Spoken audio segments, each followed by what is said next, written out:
தேர்தல் விழிப்புணர்வு பிரச்சாரத்தில் கை சின்னம் இடம்பெற்றுள்ளதாக கூறி அதை அகற்ற மாணவர் அமைப்பினர் மனு அளித்துள்ளனர். வரும் லோக்சபா தேர்தலில் பணம் பெறாமல் கண்ணியமாக ஓட்டளிக்க வலியுறுத்தி தேர்தல் ஆணையம் பல்வேறு விழிப்புணர்வை ஏற்படுத்தி வருகிறது.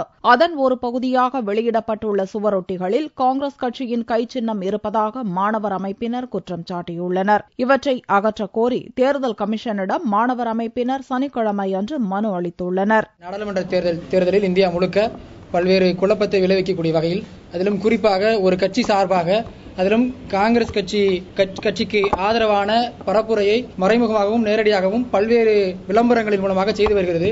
இது குறிப்பாக கிராமப்புறங்களில் பாமர படிப்பறிவில்லாத மக்களுக்கு மறைமுகமாக காங்கிரஸ் கட்சிக்கு பிரச்சாரத்தை போன்ற ஒரு மிகப்பெரிய ஒரு குழப்பத்தை ஏற்படுத்துகிறது.